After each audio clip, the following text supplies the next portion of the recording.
Welcome to Business Beyond Borders, the go-to podcast for CPA firms seeking transformative insights. I'm your host, Laurence Whittam, and with each episode we'll uncover key insights, best practices, and invaluable resources tailored for CPAs. From trending strategies to diving deep into outsourcing and offshoring, our experts will help in all areas of your business.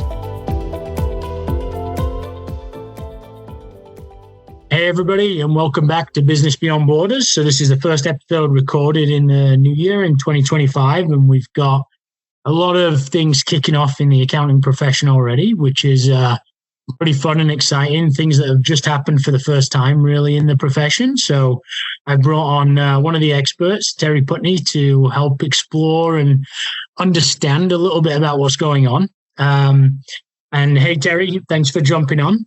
Sure, Laurence. Glad to be here. So to kick things off, do you want to give a quick background about yourself? Obviously part of Managing Director at Whittam Transition Advisors, working with a lot of firms, but do you want to give a bit of background? And then can you kick off giving us a bit of insight into this Citrin deal, right? What's going on around the Citrin Cooperman stuff that everybody's hearing about, just to give some oversight there? Sure.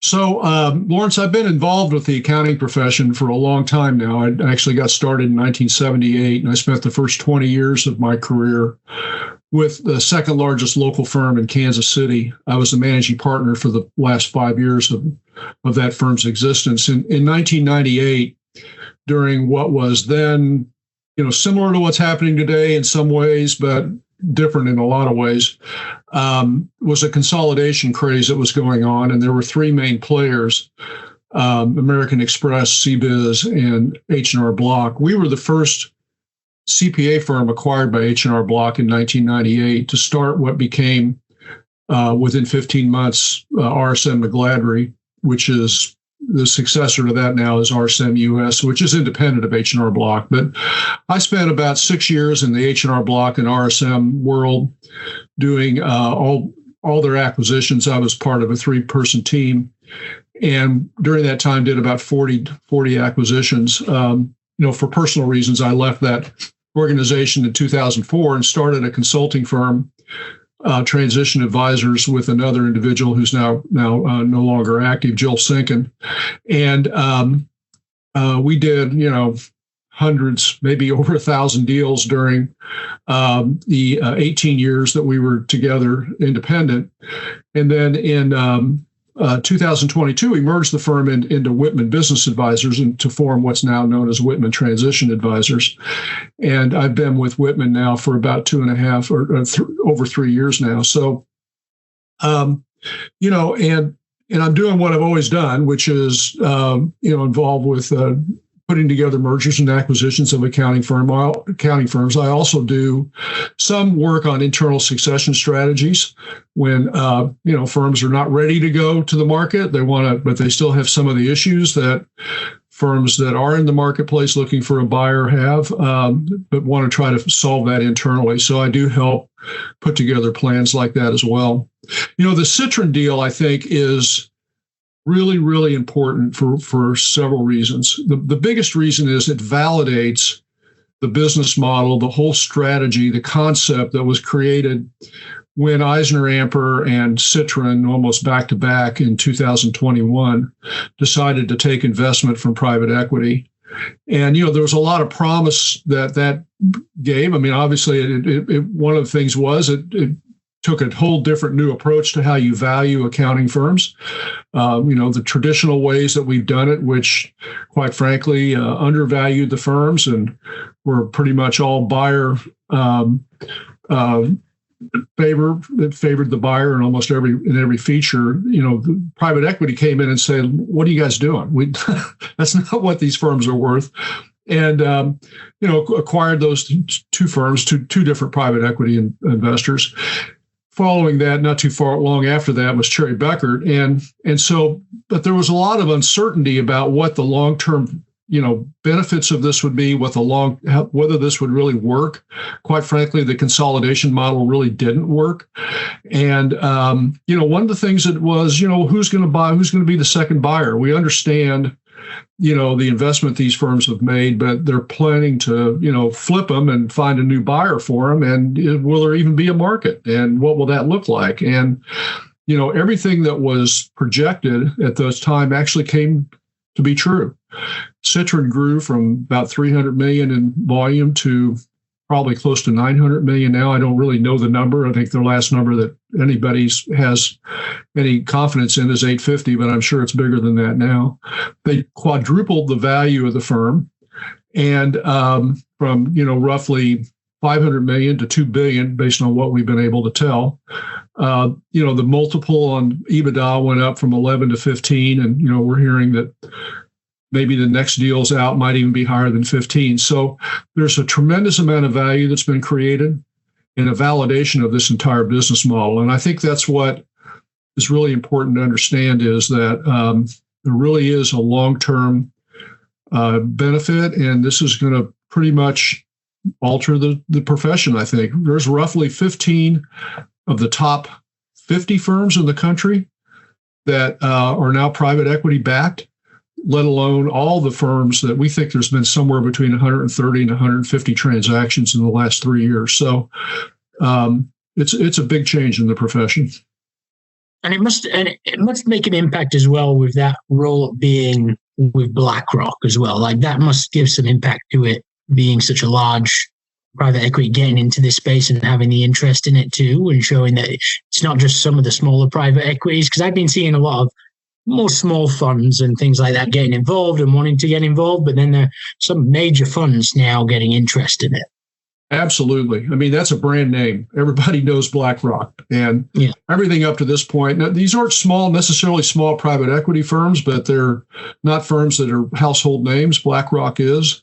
BlackRock doesn't make an investment of $2 billion in a business if they don't have a lot of confidence in what they're investing in. So, BlackRock's a public company too. So, there's that benefit to it in that they're really not depending. The people that now have equity in this in this business no longer are depending on a private equity market to liquidate their value. I mean, this is a public company, so it's a big deal. Cool. No, and appreciate you sort of giving us a bit of again, it's one of those hot topics right now. It's what's going on. So appreciate you sharing a little bit. I know you know a good amount about it, and you've been following it closely for years. So now shifting a little bit, but are still staying around the M&A side of things, right? So what I found is a lot of firms, again, we know that staffing is sort of one of those challenges that firms are having. And I think it's a big factor when an M&A transaction is happening. I think it's a reason why some firms are choosing to move and be acquired and or roll up in some cases. I mean, can you share how much of a decision is based on staffing, right? For some of these firms that are making that decision, is it one of the larger factors, or is it just a small factor that's going and accumulating? Like, what do you see? Well, in the private equity environment, there's no question that the money is a driver. I mean, firms are looking to take some chips off the table. They're looking to, take advantage of these significantly increased valuations that they're seeing. There's always going to be an issue around partner succession. We're still dealing with small businesses here. Even a firm that's $25, $30, $40 million is still considered a small business and still has some of the challenges that all small businesses do when it comes to succession for their owners. But once you get past those two issues, staffing is absolutely the biggest reason why. Staffing shortages is one of the biggest reasons why firms are pursuing this as an option for their strategic option for their firm. The profession has done a really lousy job of attracting talent and retaining talent, and we're reading about that every day. And there's some things we're trying to do to correct some of the problems we have. But the reality is that there just aren't enough people. Enough talented people. They're going into alternative professions. To some extent, we're dealing with just demographic changes, but shifts in different generations. But, no question, staffing shortages is driving, is the number one challenge. And even when we talk with private equity firms, the firms that we work with that are looking for private equity investment, that's one of the things they want to know. How can you help me with my staffing shortages? And the successful private equity firms, investors, have to have a solution for that in order to be an attractive option for these firms. Maybe what are some of those other factors? Like what are private equity, or what are some of the larger firms having to put up or answer for other firms to say that, hey, listen, we can support you in these other areas, like outside of even the staffing side? What else is there? Well, I'll give you an example. One of the firms we work with is Platform Accounting Group. And, we've done quite a bit of work with them. They have a team of, I don't know exactly, but I think it's around 6 or 7 dedicated recruiters on the firm. They have roughly around 900 employees. And then in 2024, they've told me they hired somewhere between 130 and 150 people. And, that's all for the benefit of the firms that they have merged into themselves. They're a private equity backed firm, but they're not, they're an accounting firm that's private equity backed. But that's an example of, that's pretty darn good success in my view. Yeah. And most of the really good private equity investors have built that kind of infrastructure to deal with recruiting. But they're also, some of them have dedicated offshore pools of, for instance, I know Ascend acquired Sentient Solutions based in, I think, Memphis, Tennessee, which was dedicated to building offshore labor pools over in India and maybe the Philippines. I'm not sure where. And I think it's Mexico as well. In Mexico as well. Okay. So, that's another example. So this is an issue where the really good private equity investors have to address these issues either through domestic recruiting infrastructure that the firms that are acquiring weren't able to build on their own, and providing access to offshore talent. There are firms that we know that have as much as 25, 30, 40% of their production that's done overseas. And these are large firms. I mean, there's one firm I know of that's a top 15 firm in the country, and they have at least 25% of their production done overseas. So that has to be part of the solution, no question, because we just don't have enough people domestically to provide the services we need.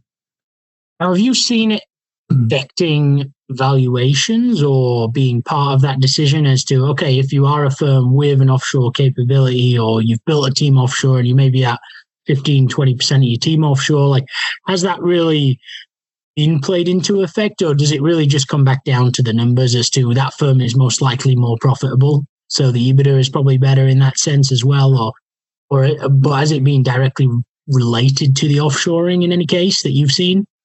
Yeah, I don't know of a lot of the firms that have been, certainly the large firms, the Eisner Ampers, the Citrin Coopermans, the Cherry Beckerts, those firms all, Baker Tilly, those firms all have offshore capability. And so I think that just kind of came with it, along with all the other infrastructure they have. And, their investors were looking primarily at a business that was already successful. How can we make it even more successful through, add-on acquisitions, through use of technology? I think that's where a lot of focus is in those cases.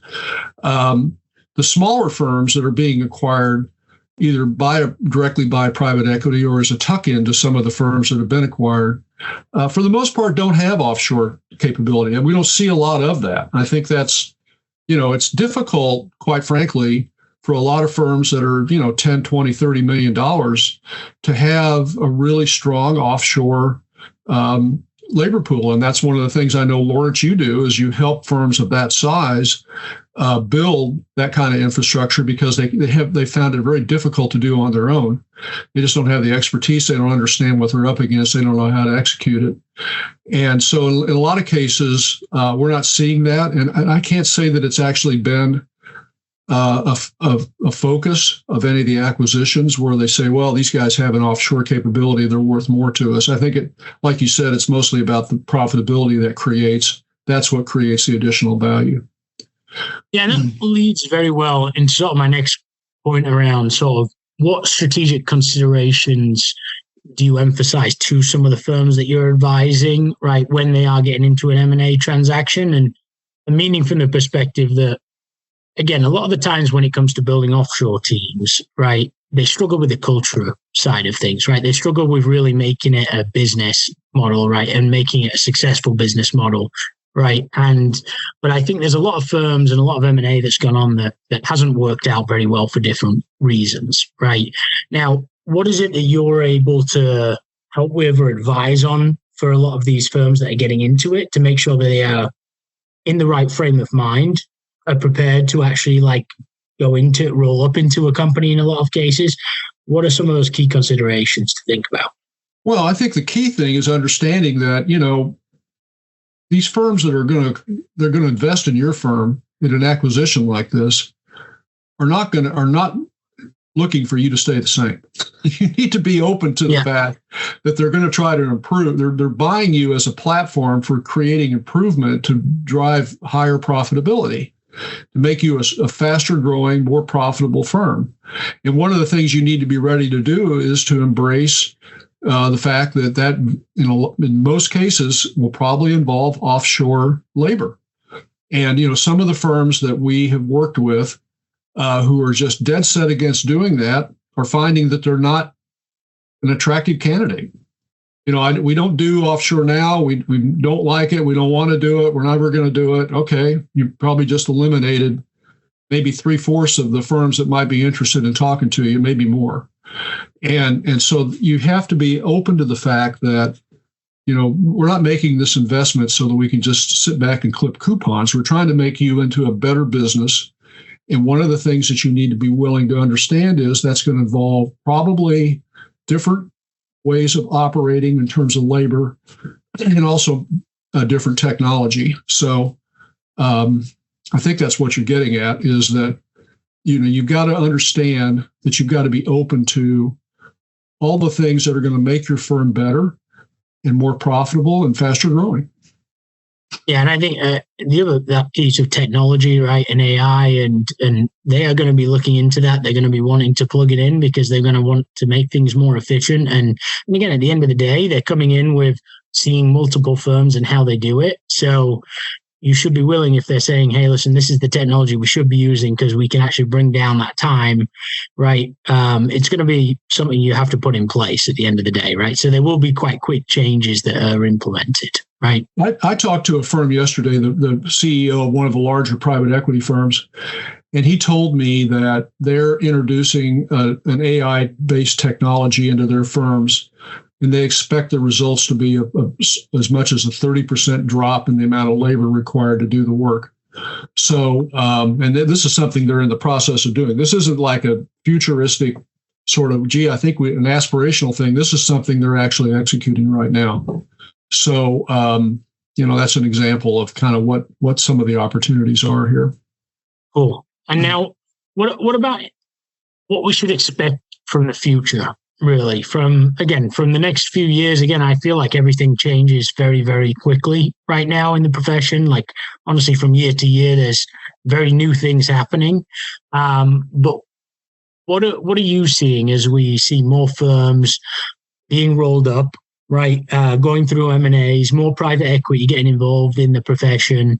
What do you see as the overall outcome here?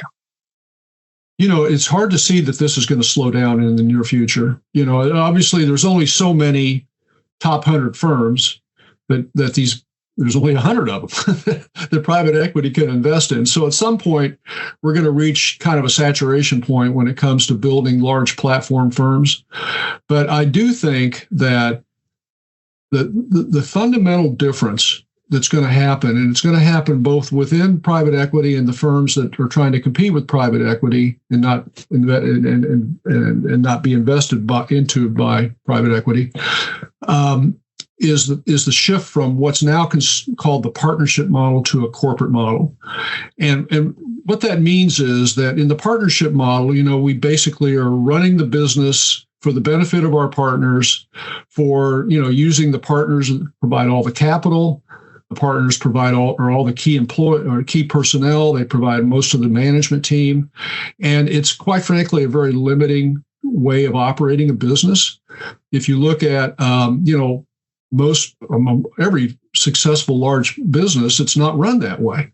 Yeah. And, having access to external capital where you're not making decisions based on, should I invest in this? Because if I don't, I can put that money in my own pocket. That's not the way to make decisions. And, but that's the partnership model. And that's the way the profession has been run forever. And I think that shift from that partnership model to a corporate model also involves, quite frankly, breaking down that wall between the non-partners and the partners and starting to involve more people in a piece of the ownership of the firm and in managing the firm. And, instead of having that sort of all or nothing in terms of I either own the firm or I don't, having a much more smooth transition as you go up in the ranks in the firm. Those are the things that are going to make these firms run better. And we're seeing that starting to creep into even firms that are not private equity is not invested in. And I think that's going to be a fundamental shift that's permanent. I really do think that's going to change the profession. But how long this goes on with this, quite frankly, it's a feeding frenzy right now. We've talked to over 150 what we call strategic buyers. Most of those are private equity, but there's also wealth management, there's family offices, there's venture capital pools that are not technically private equity. And we're working with, somewhere between 30 and 40 of those actively right now. So it's, quite frankly, we can't find enough opportunities to satisfy the demand. Yeah. I think that may slow down at some point, but it's not going to be this year. Probably not going to be next year. So for now, this is going to be, what's happening. Cool. No, we'll really appreciate it, Terry. So, and again, thank you for sharing a little bit of an update about the Citrin deal, a little bit an update about what's just going on from the M&A side and what it looks like for firms. So really appreciate you being a resource for everybody on today. And again, look forward to seeing everybody on the next episode of Business Beyond Borders. Cheers, Terry. Thanks, Laurence. I enjoyed it. Thank you for tuning in to Business Beyond Borders. I'm Laurence Whittam, and it's been a pleasure bringing you impactful insights tailored for the modern CPA firm. Remember, the world of accounting is vast and ever evolving, and we're here to navigate it together. For more resources and episodes, don't forget to subscribe and reach out to our experts.